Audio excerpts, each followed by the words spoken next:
Good evening and welcome to my YouTube channel. Please continue subscribing and like, share with your friends so that I can get more subscribers and more views as I give news. So first, I will reflect on June 25, 2024. What was ailing Kenya? It was not just that finance bill was oppressive. It is because the things that people felt, all the way that the thing that made Kenyans to come out into the streets is because whatever they thought is going to help them to lift the weight of their shoulders was the finance bill. They thought that the finance bill was going to be read. Some items are going to be dropped in prices and others are going to be considered to be tax-free. Shock on them, many things were added prices, including the bread. How can you tax a bread? Bread is something that people take every day and they need that bread for them to survive. So when the government taxes that, they feel like this is becoming too much. So let us go now into India. Many people, when you hear about India, apart from the dirt that comes from their food, you know about their education system. Education system has been one of their greatest ways of them lifting themselves. They like now telling an Indian that education is the key, will be like, okay, yeah, we know, because you have seen so many people coming from India going to the UK and adapting there because they understand technology, understand computer. There are many people who lead the technology or anything doing with the technology, internet and everything. Most of them are Indians. When you look at the tech companies, most of the tech bros are Indians. Even the CEOs of tech companies like Google, Amazon and everything. Apart from now, the majority shareholders and the owners, most of the CEOs or the top employees are Indians because they understand the value of education. So when they go into education, they want just to go all in and get whatever education can get them. But it becomes very shocking to see that the only thing that you think is going to get you out of your shithole country, it is now becoming irrelevant, and maybe the leaders now who are holding the steering are making it more vulnerable, more useless, and now they are threatening your future. So here is the Indians who are looking at their education system being destroyed, whereby the exams are being leaked, and you know what it means. When the exams are leaked, only the elite get the exams first. Now, so when you go to the interview or when you go now to do the entry exams, the elites go into the courses and colleges that you wanted to go, so that now you can come out. So they get these exams, they do them early, they revise. So when you're going to compete with them, the competition will always be unfair. Even if you are A class or even the best out of the best in the country are going to struggle against someone who knows exactly what they are going to say and how they should say it. So here they see the exams are being leaked and they ask the government politely, can you change this? So the government does not listen.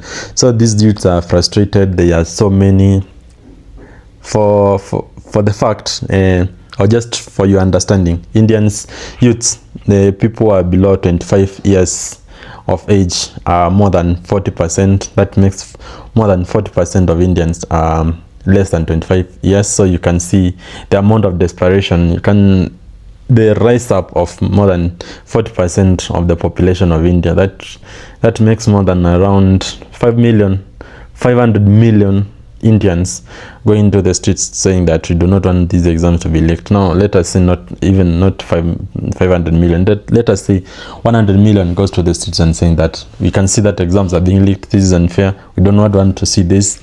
And most of them are heading to the parliament, because the parliament, these are the people who make the laws. So if you cannot make the laws that favor us, why should you be there? So they are going to choose them the same way we did to our parliamentarians. So parliamentarians around the world should learn something from whatever is happening. The youth are waking up, they know their rights, they know what they want, and if you do not want to listen to them, they are coming for you, and this is not going to be good. So parliamentarians should understand that people who elect them, they do not elect them because these parliamentarians are the best. They elect them because you came out, you asked for our votes, and we trusted you. We said that, oh, let us try.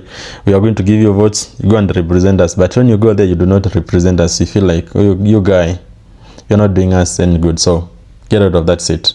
And when these people come for that seat, no, it is not good to be prayed. So that's what Indians are doing.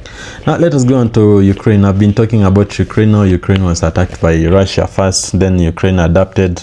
It became the punching bag for the Russians, until now the Ukrainians rose up and started literating. So Russians are like, oh, you're beating us. So we talked about the Wildberries company that was smashed twice by Ukrainians, by the UAVs, that unmanned aerial vehicles, and one was touched to ground, and another one was destroyed beyond recognition, or it was destroyed severely, or the largest percentage of it was destroyed. So this was a family company or a family business that was built from down up to a recognizable amount of business. You can imagine building a business from scratch until a business becomes a family business. It means that you have put a lot of efforts into that business. So this is what the Wildberries had become, and now the Ukrainians are taking advantage of such business, because they say these are businesses that are funding Russians, or they are helping the Russians to build their war machines, like build the drones, supply some parts of the drones, and so. So the Ukrainians, when they are still fighting in the front lines, it came a time when the commander-in-chief, or the commander now was leading people into fighting, demanded that the Minister of Defense should resign. So Zelensky had no option but just to tell the Minister of Defense to resign. So the minister resigned, and the people were like, oh no, we are not comfortable with that decision. So they went into the streets and started demonstrating. So Zelensky tried offering this man, Fedorov,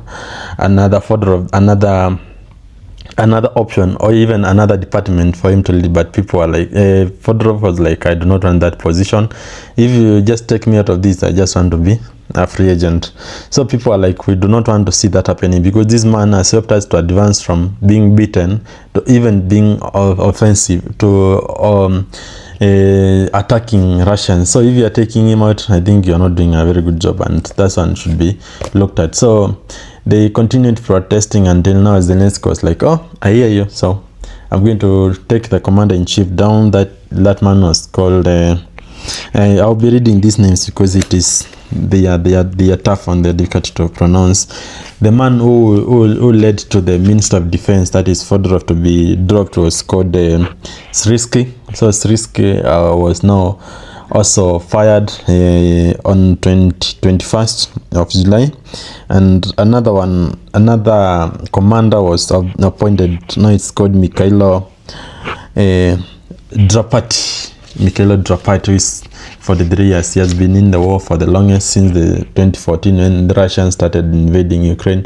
So he understands more about the Ukrainians. If you can hear about the Ukrainian commentators about the war in the Ukraine, they are saying that he's the best. He has been hardened by the war, so he understands the war inside out. So it's best for him to attack and take that position. So you can see there are presidents who listen to their people. Apart from Ortega, who said that he's not going to leave the position, that is from Nicaragua. You can see that the man from Ukraine, that is Zelensky, is listening to his people. And when his people tell him that you should not do this, he says, okay, I'm not going to do it. I'm going to choose you another person, and he does it. So that's a good sign. Even though they are in the war, in the midst of the war, he makes the decision. That decision does not suit the people. The people rise up and say that we do not want that. He listens and he makes the changes according to what the people want. This now goes against what we have just discussed about the Indians. The Indians leaders listen to the people saying that we do not want exams to be leaked, but they are like, oh, you can leak the exams. We are the one who are printing them. We are the one who know where the exams are coming. We know the questions. So when we leak them, it is us. If it was in your country, would you really protest because the exams are leaking? Ask yourself that question. In other news, Mamdani of New York, that is the mayor of New York, the newly elected mayor, who they have issued all kinds of names calling him a communist, a socialist.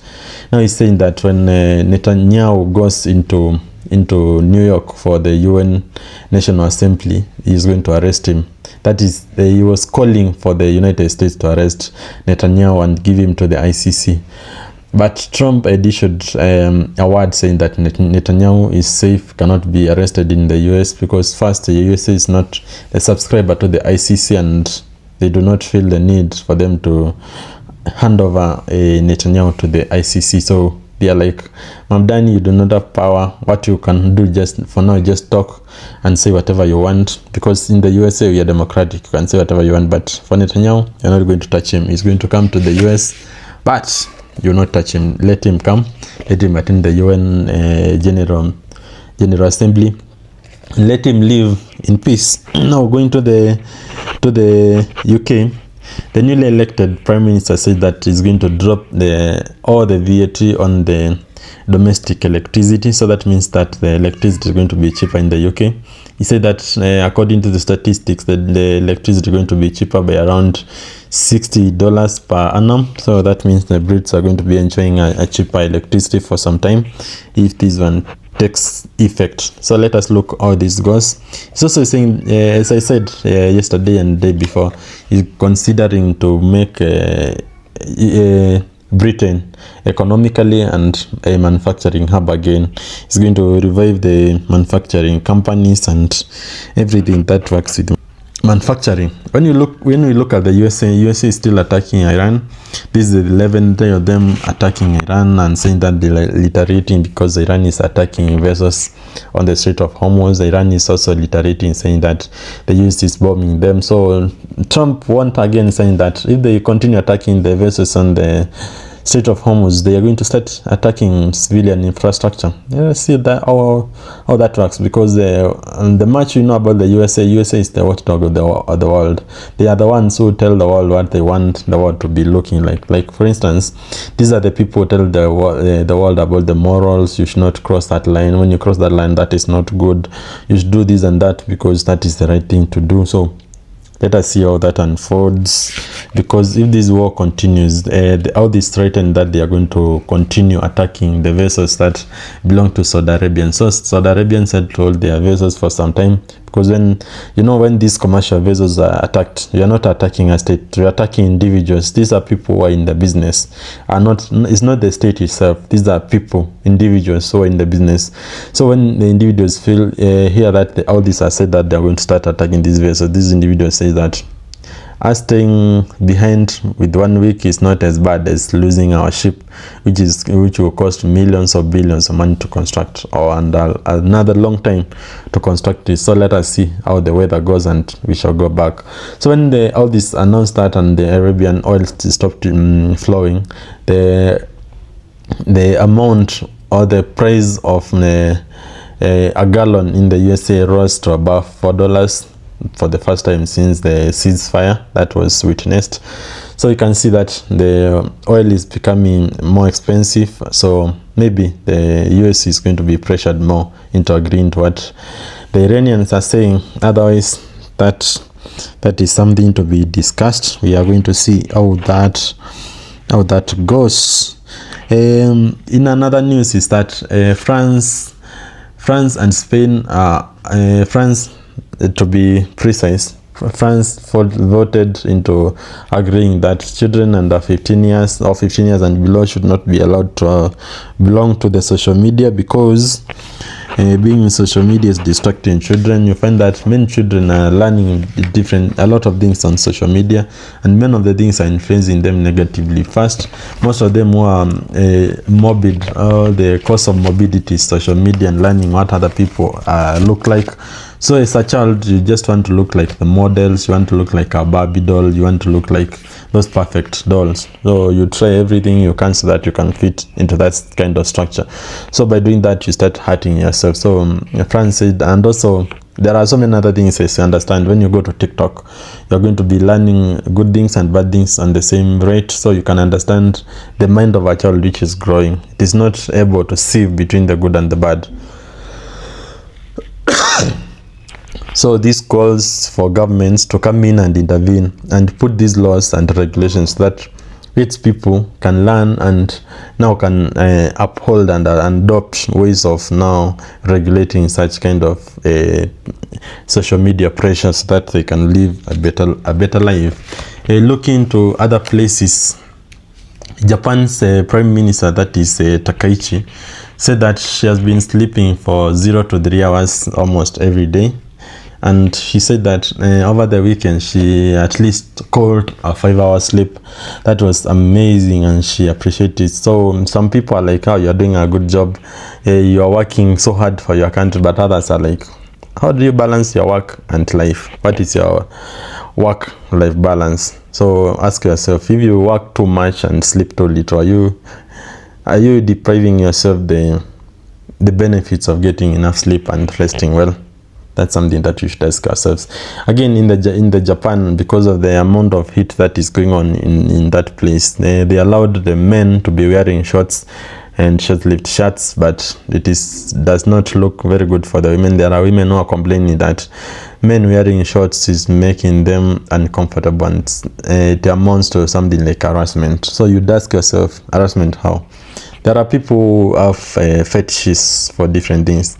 There are people who just look at your bald head and like, oh, you have a very beautiful bald head. Then there are others who see you with rust and they are like, your long hair just makes me feel loco, like things that they cannot explain. So yeah, you can understand when you hear them mentioning the hair leg as a distraction to what they are doing, and in every day you can understand that people have different fetishes, people have different things that attract them, and also people have different things that anger them. So these are things to consider.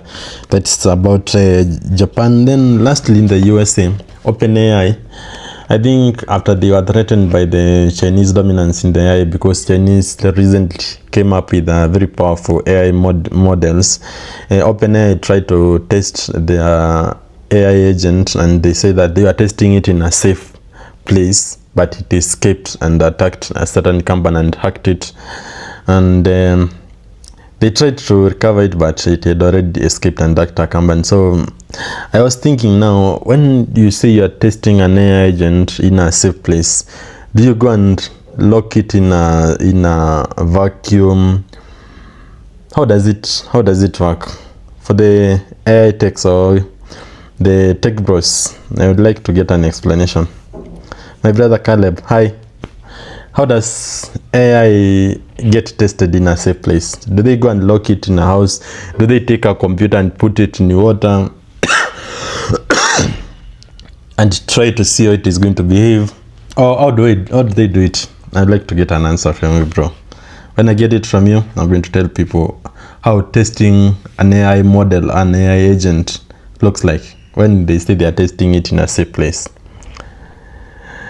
So find it in your heart to respond to my comments. Now let us come back to our country Kenya, our beautiful country Kenya. So yesterday we talked a little about how education might become cheaper or free, if you'd like to call it like that, when maybe the policy or the law that Mr. President is pushing to the parliament, when it becomes the law, that is the bill that is pushing, education might be free. So what do you think about that? Again, Kenya was marked or flagged by the UK among the 29 other countries, among the countries that have poisonous alcohol. Like, you put a lot of unregulated methanol into alcohol and it becomes poisonous. This is the alcohol that we call adulterated alcohol, or alcohol that is made without following the strict regulations. So you just make alcohol for people to get drunk, but you don't bother a lot about their health. So many people get alcohol poisoning, not because they should, but because the alcohol that is made is not fit for their bodies. So UK is flagging Kenya for that, and I hope that Kenyans are going to look at what they are doing and correct their behaviors, because that is something that they should correct. So we heard that the TSC has been added money to the tunes of around 8 billion.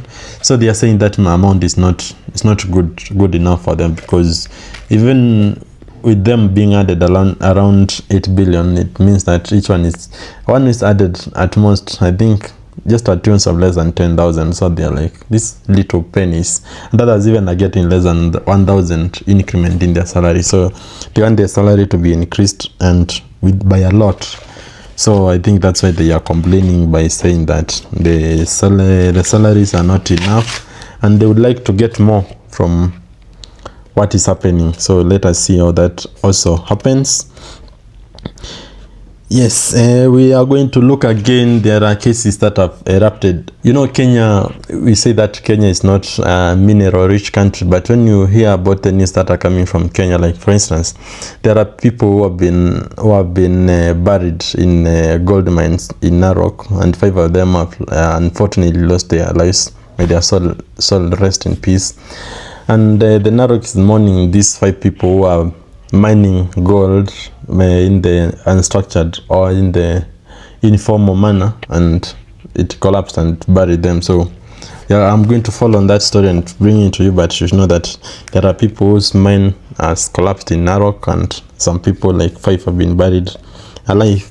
So coming back to Nairobi, Sakaja has approved underground rail, whereby the railway is first going to be tested with Eastlands, whereby it's going to run from the CBD to Eastlands underground rails, which are called subways in the abroad, that is in the US. So we might have the first subway in Nairobi soon, if that is approved.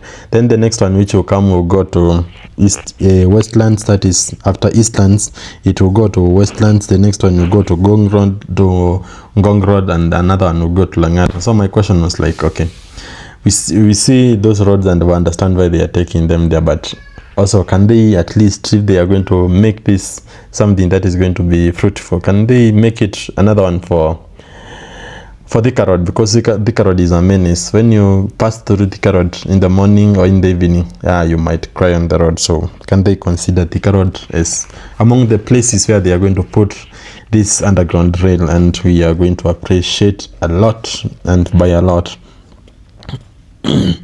So another one, and I think this is the last news that I'm giving, is like, now you remember that we talked about Olkalau having 2 horses, that is the Mchina and Ngodo, were fighting for the MP after the ex-MP passed away.